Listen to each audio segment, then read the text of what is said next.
suspect that you or a loved one have been exposed to cryptosporidium at a public pool due to the development of diarrheal illness, it is important that you report it to prevent exposure of others.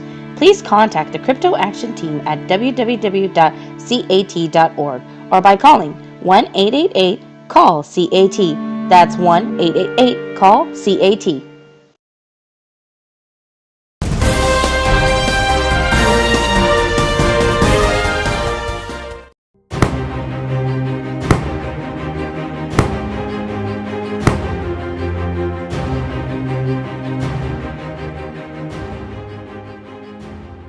Hello and welcome to the Group 12 Nightly News. Tonight we investigate a cryptosporidium outbreak at the community pool. Let's see what's going on. As I made my walk toward the pool to begin my investigation, I realized that there was nobody in the pool. What could be going on? But then I also had another realization. This one was much more profound. I have no idea what cryptosporidium is. Maybe I should ask somebody. So I decided to leave and I made my way down to the local public health office, where I met with an infectious disease specialist by the name of Susan. She knew everything there was to know about cryptosporidium. So tell me, what exactly is cryptosporidium? Cryptosporidium is a protozoan parasite that is spread through fecal contamination of water sources. It causes severe pain, nausea, vomiting, especially diarrhea, and this all leads to poor health outcomes. Young children, the elderly, and those with poor immune systems are at higher risk of infection, as well as hospitalization due to cryptosporidiosis. Furthermore, those that live in low-income nations are at higher risk of death from cryptosporidiosis due to a lack of clean water sources, water treatment infrastructure, fewer resources, and less access to health care.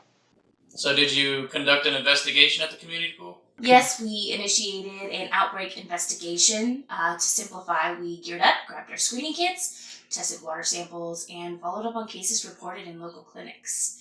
We then evaluated our hypothesis of a crypto outbreak using analytical techniques. So what can be done to prevent this outbreak or maybe stop the spread of the outbreak?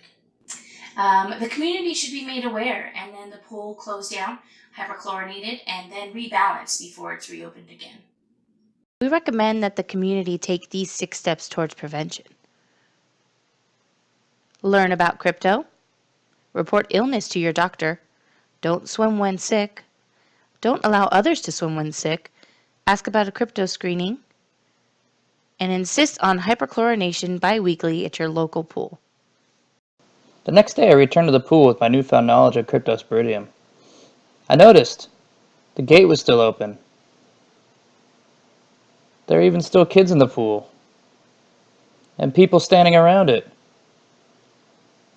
How could this be? I looked around and saw plenty of signs warning about lifeguards and rules and diving, but there was nothing about cryptosporidium. There was nothing to warn the community about a possible outbreak. And you know what? There was nothing to warn people not to go in the pool. Nothing at all. So it was at this point that I decided to take the investigation to the next level. I was going to take a stand and warn the community myself.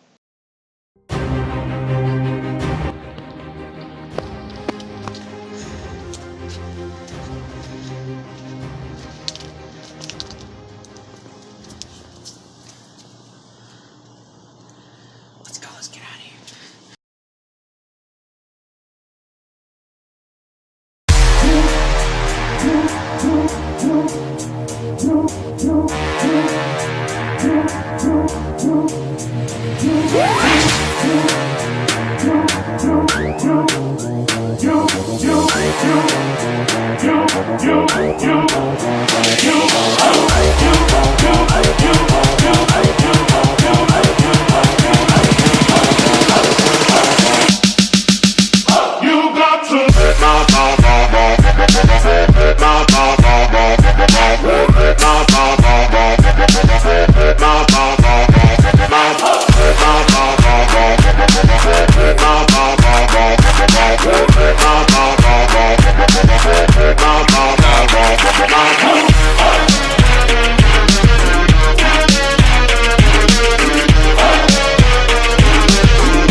The next day I woke feeling accomplished. I walked over to the pool and began my investigation on day 2. You know what I found? My sign had been taken down. Not only that, but people were swimming. Some of them kids. So I decided to get out in the community and let them know what was going on in their community pool. I'll tell you what, people didn't take very kindly to what I had to say.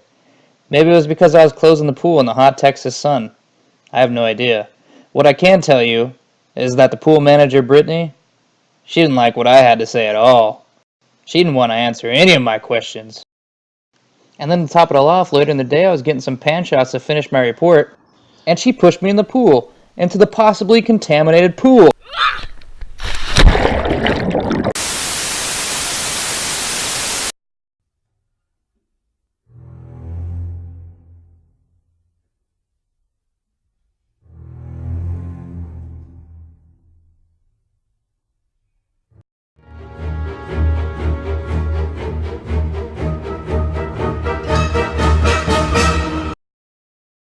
Well, guess what? About 7 days later, I got sick.